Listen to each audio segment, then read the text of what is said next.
오늘 함께 살펴볼 본문은 창세기 21장 1에서 13절까지입니다.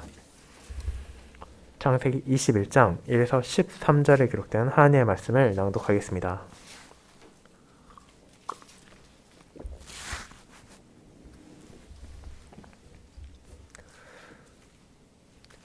창세기 21장 1에서 13절입니다.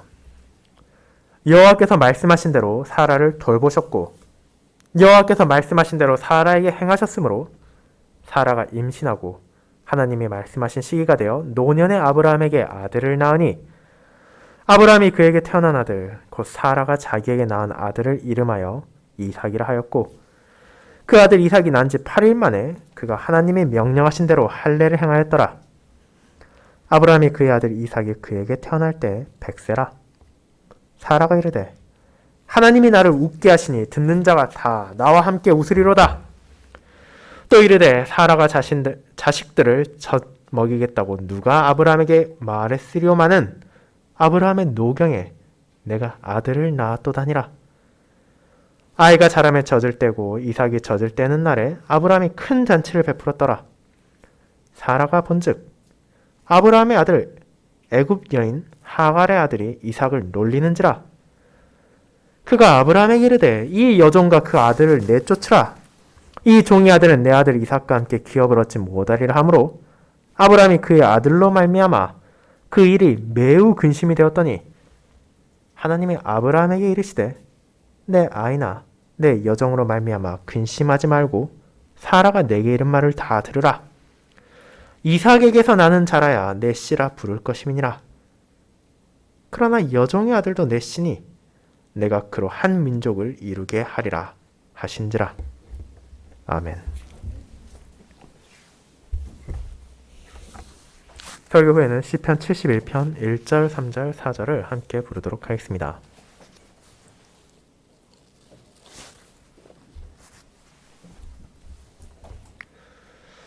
사랑하는 주 예수 그리스도 안에 있는 형제 자매님들, 일반적으로 한 가정 안에 형제와 자매가 많다는 것은 복되고 즐거운 상황일 것입니다. 함께 부모님을 공경하고 어려움을 마주할 때 서로 힘을 모아 극복하며 살아갈 수 있는 혈육이 있다는 것은 감사한 일입니다. 하지만 모든 가정에서 형제 자매들이 그와 같이 화목하게 살아갈 수는 없다는 것을 우리는 알고 있습니다. 특별히 부모가 가진 권력이 크고 재물이 많으면 많을수록 자녀들의 관계는 오히려 악화되는 경우가 많습니다. 우리가 당장 우리나라의 역사를 살펴보기만 하더라도 형제끼리 피를 흘리는 비극을 찾아낼 수 있습니다.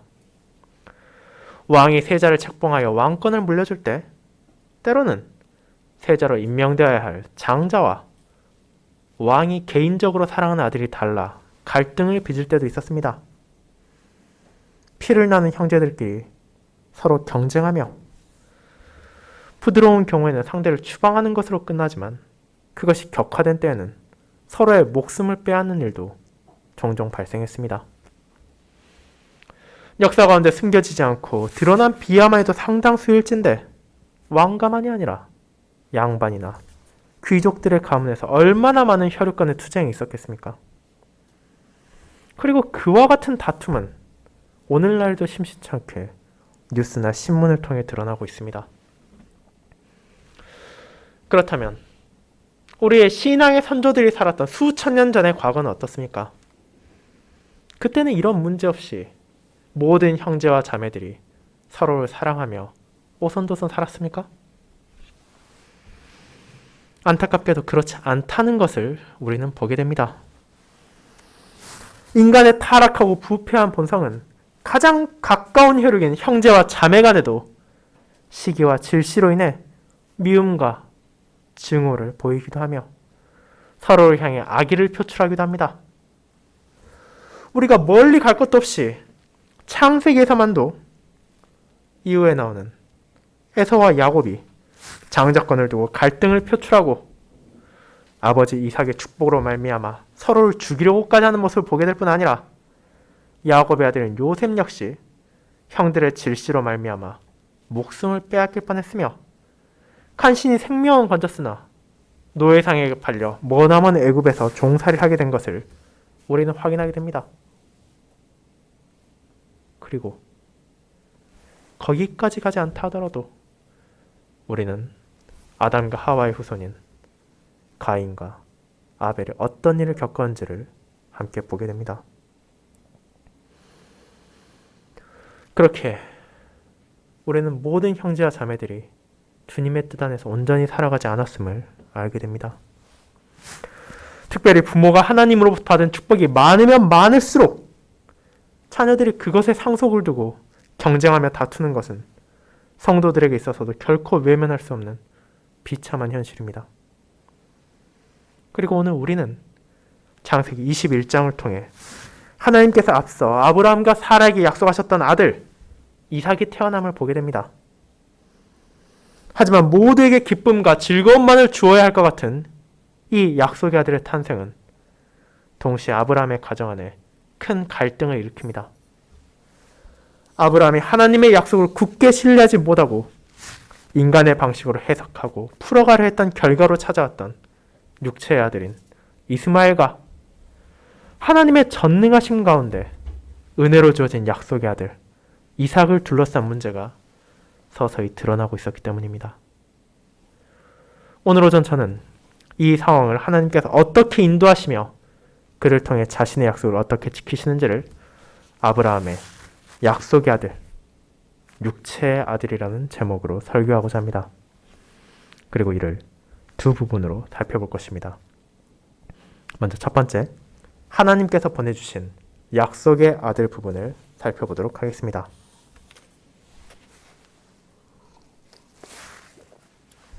형제자매 여러분, 앞선 창세기 17장과 18장을 통해 우리는 아브라함과 사라에게 주어졌던 놀라운 복음의 약속을 살펴볼 수 있었습니다. 아브라함은 하나님께서 우르 땅을 떠나게 하실 때부터 주셨던 언약을 붙잡고 있었습니다. 그분께서는 자신에게 민족을 이룰 것이라는 약속을 주시고 기업의 약속을 주셨습니다. 하지만 그는 그 언약이 이루어지는 방식에 있어서는 하나님의 뜻을 온전히 신뢰하지 못하고 육체의 방식, 인간의 지혜를 의지하고자 했습니다. 그 결과 아브라함은 한때는 롯을, 그 이후에는 엘리에셀을, 그리고 마침내 이스마엘을 통해 하나님의 뜻을 자의적으로 이루고자 했습니다. 그런 아브라함에게 하나님은 무엇을 약속하셨습니까? 바로 전능하신 여호와, 그분 자신께서 아브라함과 사라 사이의 아들을 주실 것을 말씀하셨습니다. 이 약속은 인간의 지혜나 상식으로는 받아들이기가 불가능했습니다. 아무리 수천 년 전의 과거를 하더라도 그들은 사람이 일정 이상으로 나이를 먹고 특별히 여성의 폐경기가 찾아오면 자녀를 가질 수 없다는 것 정도는 알고 있었습니다. 하물며 아브라함과 사라의 당시 나이가 몇 살이었습니까? 아브라함은 이미 99세에 이르렀고 사라 역시 90살이 다 되었습니다. 그 누가 그 나이에 부부가 자식을 가질 수 있다 말하겠습니까? 그들이 우르 땅을 나았던 때라면 모를까? 이미 긴 시간이 지난 이제서야 아들을 주시겠다는 하나님의 약속을 아무런 의심 없이 온전히 믿는 것은 쉬운 일이 아니었습니다. 그렇게 아브라함과 사라는 동일한 반응을 보였습니다. 그 놀라운 약속에 감사하며 하나님의 전능하심 안에서 그 뜻이 이루어지기를 기다리는 것이 아니라 마치 허망하고 공허한 말을 들은 것처럼 이를 비웃고 조소했습니다. 자신들의 기준과 상식에 맞춰 하나님을 재단하고 그들이 생각하지 않고 기대하지 못했으니 아무리 여호와라 하더라도 그것을 이룰 수 없다는 것처럼 생각했습니다. 그렇게 아브라함은 엎드려 웃으며 이스마엘이나 하나님 앞에 살기를 원하나이다 라고 말했으며 사라는 속으로 웃으며 내게 무슨 즐거움이 있으리오 라고 생각했습니다. 그리고 그런 생각 자체는 인간적으로 너무도 당연한 것이었습니다. 그들도 그렇고 우리도 마찬가지로 그 나이가 되어서 자식을 가진 사람을 본 적도 없었고 상식적으로 그런 일이 일어날 수 없다는 것을 알고 있기 때문입니다. 하지만 하나님께서는 아브라함에게도 사라에게도 자신의 능력이 어떤 제한도 없는 전능함이라는 것을 알려주셨습니다. 아브라함에게 나는 전능한 하나님이라고 말씀하신 그분께서는 사라에게도 여호와께 능하지 못한 일이 있겠느냐라고 말하시므로 인간이 자신의 부족한 지혜나 경험을 기반으로 하나님을 제단하는 것이 얼마나 어리석은 것인지 알려주셨습니다. 그리고 이제 그 전능하심으로 내년 이맘때까지 그들 사이에서 아들이 태어날 것이며 그 아들의 이름을 그가 웃다라는 의미를 가진 이삭으로 지어 아브라함과 사라가 하나님의 약속을 비웃은 자신들의 무지를 회개하고 그분 안에서 누리는 진정한 기쁨의 웃음을 지을 수 있게 하셨습니다. 그와 같은 놀라운 약속이 오늘날 성도들에게도 주어지고 있습니다. 약속된 아들 이삭의 후손으로 이 땅에 오신 하나님의 독생자께서는 우리에게 아들의 약속보다 더 크고 경이로운 구속의 은혜를 베풀어 주시고 몸의 부활과 영원한 생명, 아버지 나라의 상속에 대한 헤아릴 수 없을 정도로 크신 약속들을 우리에게 주셨습니다.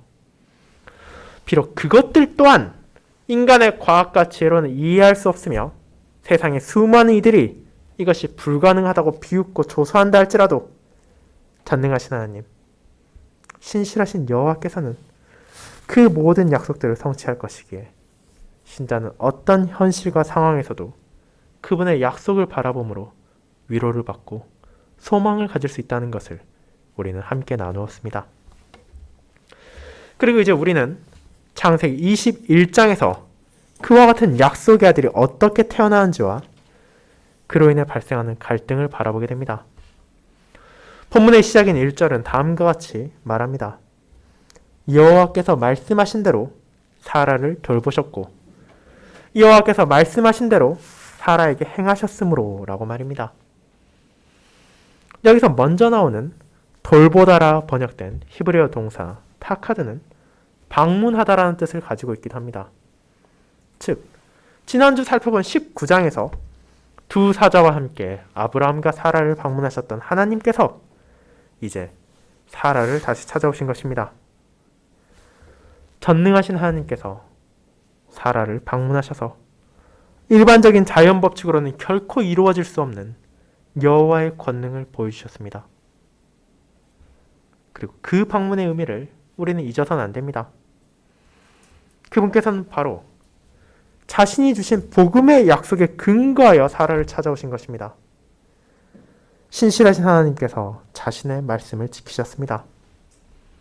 사라에게 복을 주셔서 아브라함의 아들을 낳아주게 하며 여러 민족의 어머니가 되게 할 것이라는 17장의 약속을 기억하셔서 생리가 끊긴 90살의 여성에게 은혜를 베푸사 아들을 태에 품게 하신 것입니다.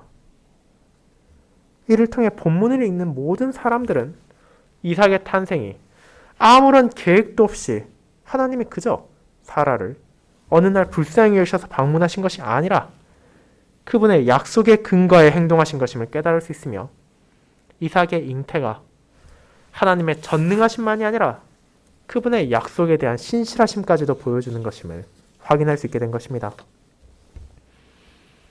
그렇게 하나님께서는 전능하심과 신실하심으로 어떤 즐거움도 기대하지 못하던 노년의 사라를 방문하사 이삭을 품게 하셨습니다. 그리고 이 사건이 앞선 17장과 18장의 약속과 연결되어 있음을 이어지는 2절을 통해 다시 한번 강조되는 것을 우리는 봅니다.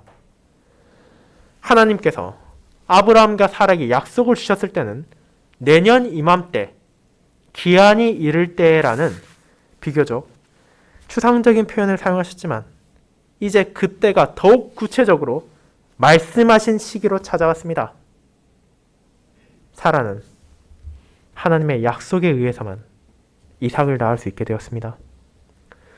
그리고 사라가 잉태가 불가능했던 상황에서 임신을 하게 된 것은 더 이상 강조되지 않습니다.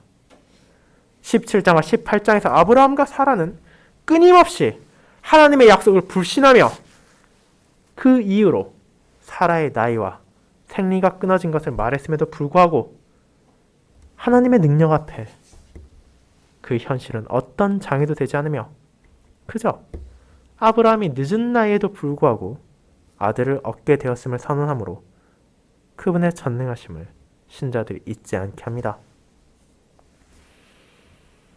이처럼 태어난 약속의 아들을 향해 아브라함은 이름을 붙여줍니다. 이전에 하갈과의 관계에서 태어났던 아들은 여호와의 사자를 통해 받은 이스마엘, 하나님께서 들어주셨다라는 이름을 받았습니다. 그런 이스마엘을 통해 이루어질 언약을 소망했던 아브라함이지만 하나님께서 약속 가운데 주신 언약의 상속자인 둘째 아들의 이름은 여호와로부터 직접 받게 되었습니다. 아브라함 자신이 아들을 위한 이름을 궁리해서 만든 것이 아니라 하나님의 뜻에 순종하여 이삭이라는 이름을 자식에게 주었으며 그 이름의 뜻이 비록 자기 자신과 자신의 아내인 사라의 어리석음을 끊임없이 드러내는 것이라 하더라도 이를 기꺼이 붙임으로 자신들의 죄를 돌이키고 하나님을 향해 하는 신뢰를 더욱 굳건히 할 수 있었습니다. 그리고 아브라함은 큰 기쁨 가운데서도 하나님의 뜻을 잊지 않았습니다. 그는 사라와의 긴 관계에서 마침내 가지게 된 아들의 탄생에 즐거워했지만 성경은 그의 감정에 집중하는 대신 그가 어떤 행동을 했는지를 우리가 바라보게 합니다. 그것은 바로 그에게 주어진 소명에 따라 8일 만에 할례를 행한 것이었습니다. 이 할례를 통해 자신의 감정에 의해 그에게 주어진 영적인 의무에 소홀하지 않아야 한다는 것을 보여주며 오직 하나님의 명령이 우리의 어떤 감정이나 현실보다도 우선시 되어야 한다는 것을 아브라함의 행동을 통해 하나님께서는 가르쳐 주십니다. 의학이 발전하지 않았던 당시 신생아는 오늘날에 비해 훨씬 더 많은 관심과 주의가 필요했습니다. 수천 년 전인 족장시대까지 갈 것도 없이 중세 유럽만 하더라도 1년도 되지 않은 영아의 사망률은 20%에서 30%로 오갔습니다. 10명의 아이가 태어나면 2명이나 3명은 1살이 되기도 전에 죽었습니다. 그런데 그보다 훨씬 과거에 태어난 지 8일 만에 아이를 포피를 잘라내어 피를 흘리게 한다는 것은 우리 생각보다 훨씬 더 큰 부모의 순종을 요구하는 것이었습니다. 그럼에도 아브라함은 이제 더 이상 인간의 이해나 경험을 통해 그것이 내 아들에게 위험하니 미루자라는 것이 아니라 하나님의 명령에 따라 그에 응답했습니다. 약속의 아들인 이삭이 소중하면 소중할수록 그 약속을 베푸신 여호와를 향한 순종을 그는 잊지 않았습니다. 그와 같은 언약의 표징인 할례가 행해진 후에야 우리는 이제 아브라함과 사라를 바라볼 수 있습니다. 그리고 사라가 아닌 왜 아브라함의 나이와 늙음이 강조되는지를 알 수 있게 됩니다. 이는 아브라함이 17장에서 드러내었던 의문에 대한 하나님의 응답입니다. 아브라함은 하나님의 약속을 앞두고 다음과 같이 생각했습니다. 100세 된 사람이 어찌 자식을 낳을까? 그 생각은 분명 합리적으로 보입니다. 100세 된 사람이 자식을 낳을 것을 기대하는 것이 어찌 가당하겠습니까? 하지만 하나님께서는 그것이 가능하다는 것을 가르쳐 주시고 이에 5절에서 아브라함이 그의 아들 이삭이 그에게 태어날 때 100세라는 말을 통해 신자가 자신의 삶의 모든 기준을 오직 하나님께만 두어야 한다는 것을 알려주십니다. 이와 같이 아브라함이 이삭을 통해 자신의 불신에 대한 답변을 받았다면 사라 역시 이삭을 통해 그녀의 어리석음을 깨닫게 되었습니다. 그녀는 하나님이 나를 웃게 하신다는 중의적인 표현으로 이를 고백합니다. 여호와께서 아브라함과 사라를 방문하셔서 아들을 그녀에게 주겠다는 약속을 들었을 때 그녀는 웃으며 그것을 믿지 않았습니다.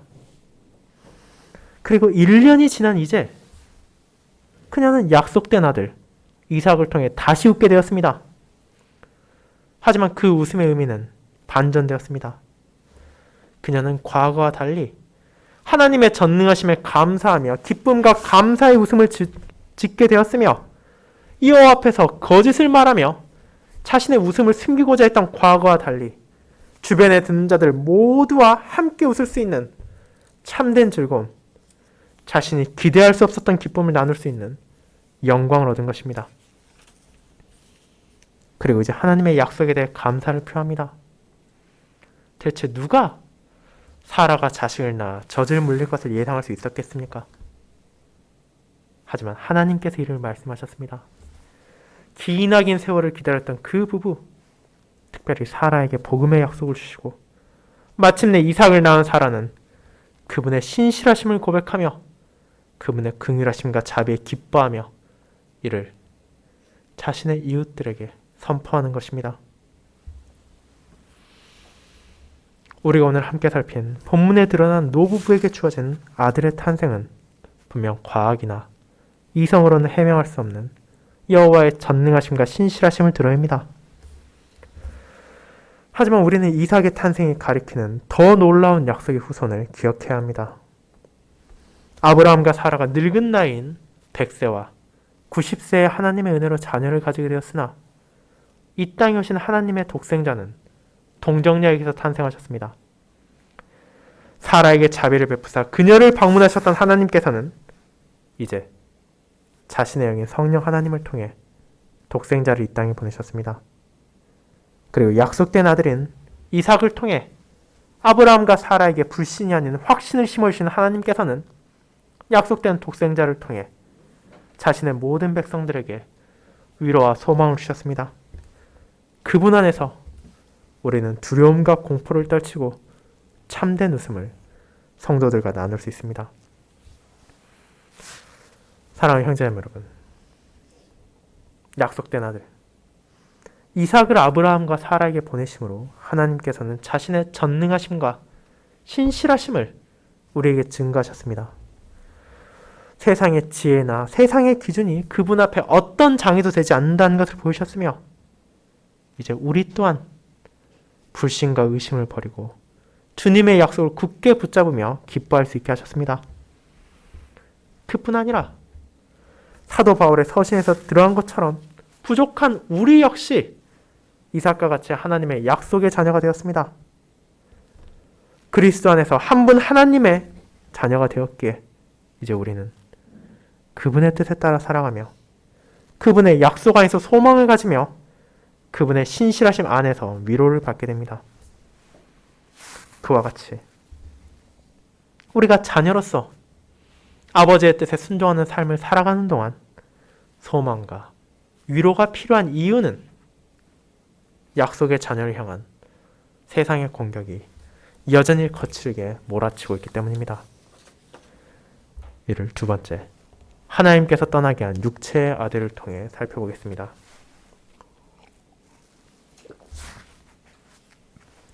성도 여러분, 이삭의 탄생은 분명 많은 이들에게 기쁨을 주었습니다. 아브라함은 하나님의 남은 언약들을 굳건히 확신할 수 있게 되었으며 사라는 늦은 나이에 찾아온 즐거움을 감출 수 없었습니다. 그리고 그들의 집에 속한 가솔들 역시 이를 축하하며 웃음을 함께 나누었습니다. 하지만 아브라함에게 속한 모든 사람들이 이 약속의 아들의 태어남을 축복하고 기뻐한 것은 아니었습니다. 우리는 최소한 한 사람은 그 상황에 만족하지 못하고 있음을 보게 됩니다. 그가 바로 아브라함이 아끼고 사랑했던 아들인 육체의 아들 이스마엘이었습니다. 본문의 8절은 아브라함과 그의 두 아들 가운데 생겨난 갈등의 배경을 설명합니다. 그것은 이삭이 젖을 떼는 날에 아브라함이 베푼 잔칫날에 일어났습니다. 앞서 말씀드린 것처럼 과거 신생아의 목숨은 오늘날과 달리 매우 위태로웠습니다. 그리고 젖을 떼는 나이, 아마도 유대인들의 전통에 따르면 3살이 되었을 무렵은 이제 어느 정도는 그 아이가 안정적으로 자라났다는 것으로 그들에게 받아들여졌습니다. 마치 과거와 그리고 오늘날까지도 우리나라 사람들이 백일과 돌을 기념하는 것처럼 이삭이 젖을 떼는 나이가 되자 아브라함은 가솔들과 함께 연회를 베풀어 이를 기념하며 하나님께 감사를 드렸습니다. 그러나 이스마엘은 이 상황을 못마땅하게 생각했습니다. 아브라함과 하갈 사이에 태어난 그는 어느덧 16 정도의 장성한 청년이 되어가고 있었습니다. 어린 시절 아버지의 사랑을 독차지하며 자라던 그는 아마도 이삭의 출생 이후 무언가가 잘못되어가고 있다고 느꼈을지도 모릅니다. 아직 온전히 가정을 이루지 못한 그라 하더라도 깨달을 수 있을 정도로 자신이 받고 있던 아버지의 사랑과 거기서 더 나아가 상속권을 위협하는 강력한 경쟁자인 이삭이 마침내 태어났기 때문입니다. 그리고 이삭을 위한 잔치가 벌어지던 날 그의 질시가 마침내 가족들 앞에서 드러났습니다. 하갈의 아들이 이제 사라의 아들을 놀렸습니다. 그리고 이것은 단순히 형제간의 장난이나 사소한 다툼이 아니었음을 우리는 사라의 반응을 통해 예측할 수 있습니다. 그뿐 아니라 성령 하나님의 영감을 받은 사도 바울의 서신을 통해 이것이 실제로는 이삭을 향한 박해였다는 것을 알게 됩니다. 물론 우리는 그가 정확하게 무엇을 했는지는 알 수 없습니다. 그럼에도 분명한 것이 하나 있습니다. 이는 원문이 담고 있는 뜻에 가깝게 해석할 경우 나타납니다. 이스마엘은 이삭을 조롱했습니다. 이 조롱 혹은 비웃음이라는 표현은 여러분에게도 익숙하지 않습니까? 실제 그가 한 행동은 아브라함과 사라가 하나님의 약속을 향해 보였던 행동과 유사한 것입니다. 약속을 불신하며 비웃고 조소하던 아브라함과 사라가 이삭을 통해 여호와의 전능하심에 감사하며 기뻐했을 때 이제 다른 한편에서는 이 여호와의 약속에 대해 비웃고 조롱하기 시작한 것입니다. 그렇게 이삭은 아브라함과 사라만이 아니라 이스마엘과도 연관되는 뜻을 가지게 됩니다. 이스마엘은 이삭을 경멸하며 그의 가족에게 찾아온 하나님의 복과 언약을 비웃음으로 대적한 것입니다. 이 사실은 결코 가벼운 것이 아니었습니다. 이스마엘의 어머니인 하갈이 이스마엘이 임신했을 때 사라를 멸시하고 여주인의 자리를 노렸던 것처럼 그녀의 아들은 약속의 아들을 조롱하며 영원한 언약의 상속자의 위치를 비웃었습니다.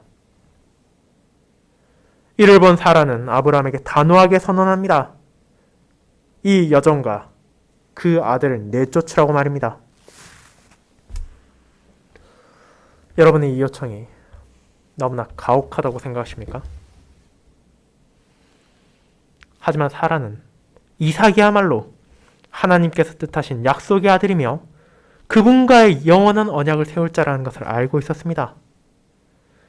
그렇게 이제 육체의 아들인 그리고 그들의 어리석음의 결과였던 이스마엘이 이삭을 위협하고 조롱할 때 그와 더 이상 함께할 수 없다는 것을 깨달은 것입니다.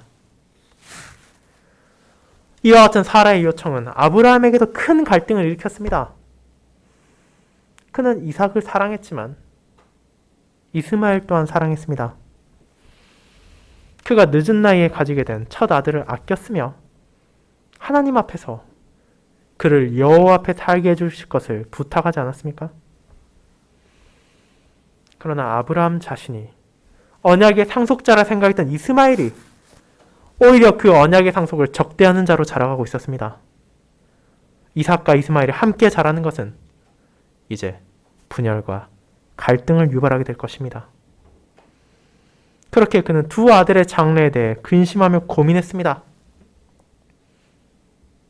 그때 하나님께서 아브라함에게 말씀하십니다. 내 아이나 내 여종으로 말미암아 근심하지 말고 사라가 내게 이른 말을 다 들으라고 말입니다. 우리의 눈으로 보았을 때 하나님의 이런 명령은 너무도 가혹하고 비정상적인 것으로 보일지도 모릅니다. 하지만 이미 수차례 공언된 것처럼 언약의 상속자는 아브라함의 육신의 아들인 이스마엘이 아니라 약속의 아들인 이삭이었습니다. 게다가 그의 어머니인 하갈이 과거 사레에게 반기를 들어 여주인의 자리를 노렸던 것처럼 이스마엘 또한 이삭의 상속권에 도전하는 상황이었기에 아무리 그를 사랑한다 하더라도 그 두 아들이 공존할 수 없음을 아브라함은 인정해야 했습니다. 그렇게 하나님께서는 이로 인해 고민하는 아브라함에게 약속의 혈통은 오직 이삭을 통해 이어질 것임을 다시 확인시켜 주셨습니다. 그가 인간적인 정의에 끌려 하나님의 언약을 흔들리게 해서는 안 된다는 것을 말하신 것입니다. 하지만 그뿐 아니라 이스마엘을 위해서도 은혜를 베푸실 것을 약속해 주셨습니다. 비록 그가 하나님의 언약을 상속받지 못하고 교회에서 그의 계보가 끊어지게 되었지만 그럼에도 그 또한 아브라함의 자식이었기에 민족의 약속을 주었습니다. 비록 그가 기업의 약속을 받지 못하고 아브라함을 떠나야 했지만 그럼에도 하나님께서는 이스마엘을 통해서도 큰 민족을 이루게 하실 것이라는 약속을 베푸셨기에 아브라함은 이제 자신의 혈육의 정을 내려놓고 이스마엘을 떠나게 하므로 이삭에게 주어진 영원한 언약의 상속자라는 위치가 흔들리지 않게 할 수 있었습니다. 우르에서 시작된 그의 여정 가운데 하나님의 놀라운 섭리와 뜻으로 롯을 떠나보내고 엘리에셀을 내려놓았던 것처럼 이제 아브라함은 마지막으로 자신이 사랑하는 육신의 아들 이스마엘을 떠나보냄으로써 약속의 아들인 이삭이 받을 위협을 굳건히 세울 수 있었습니다. 비록 그 과정에서 아버지로서 느낀 슬픔과 고뇌가 있었지만 하나님을 의지함으로 아브라함은 다시 이를 순종하고 믿음 가운데 하나님의 뜻에 따랐습니다. 이와 같은 약속의 자녀와 육신의 자녀의 대립은 이삭과 이스마엘로 끝나는 것이 아니었습니다. 그 이삭의 자녀인 에서와 야곱의 갈등이 있을 뿐 아니라 뱀의 자녀와 여자의 후손 가운데 일어나는 투쟁은 최후의 날, 그리스도의 날이 찾아오기까지 계속해서 이어질 것입니다. 육체를 따라 난 이스마엘이 약속으로 말미암은 이삭을 조롱하고 박해했던 것처럼 이 땅에 오신 약속된 왕이며 여자의 후손인 하나님의 독생자는 세상을 가득 채운 아브라함의 혈통을 이은 육체를 따라 난 자들의 공격을 받았습니다. 조롱과 비웃음과 같은 정신적인 모욕뿐만 아니라 끝없는 박해와 살인의 위협을 느껴야 했으며 그분이 사랑하던 제자들 중 한 명은 그를 배반하고 다른 제자들은 도망가는 끔찍한 고독까지도 맞으셔야 했습니다. 그뿐이 아닙니다. 심지어 육체의 자녀였던 이스마엘조차도 하나님의 약속과 함께 떠났음에도 불구하고 약속의 자녀이자 성령을 따라하신 예수 그리스도께서는 다른 모든 이들에게서 외면받으셨을 뿐 아니라 자신의 아버지로부터도 버림받으셨습니다. 그리고 이 모든 것을 통해서 자신 안에서 아버지의 약속의 자녀가 된 모든 신자들에게 유업을 약속하시고 하나님을 거역하는 모든 육체의 자녀들에게 영원한 파멸이 임할 것임을 선언하신 것입니다. 사랑하는 성도 여러분, 사도 바울의 서신을 통해 전해지는 것처럼 이 투쟁에서 저와 여러분 역시도 자유롭지 못합니다. 성령을 따라 거듭난 하나님의 자녀들을 향한 육체를 따라 난 자들의 공격이 이어질 것입니다. 그 공격이 너무도 거칠고 너무도 강력해 우리의 육신과 영혼을 뒤흔들 때도 있을 것입니다. 때로는 우리의 혈육의 정에 따라 그 유혹에 흔들리며 때로는 세상의 상식에 따라 하나님의 약속을 의심해야 할 때가 생길지도 모릅니다. 그들의 조롱과 비웃음의 수치를 느끼며 그들의 공격과 함정에 힘없이 밀려야 한다고 느낄 때가 찾아올 수 있습니다. 하지만 우리가 기억해야 하는 것이 있습니다. 순전한 은혜로 아브라함 가정에 찾아온 약속의 아들인 이삭을 육체의 아들인 이스마엘의 조롱과 위협에서 건져내심을 통해 영원한 언약을 세우신 하나님께서 자신의 독생자를 십자가에서 버리심을 통해 이제 그분의 자녀된 모든 이들을 결코 버리지 않으시며 그들에게 흔들리지 않는 약속을 주셨다는 것입니다. 우리를 향한 박해가 아무리 거칠게 몰아친다 하더라도 주님 안에서 우리는 하나님의 보호와 그분의 인도하심에 대한 분명한 확신을 가집니다. 십자가에서 승리하신 그리스도께서 그분의 승리를 온 세상에 드러낼 약속의 날이 다가오고 있습니다. 그날이 찾아올 때 모든 약속의 자녀들은 한 분 아버지 안에서 영광을 누리며 함께 기뻐할 것이며 그들을 박해하던 마귀의 자녀들은 영원한 심판 가운데 이를 갈고 눈물을 흘릴 것입니다.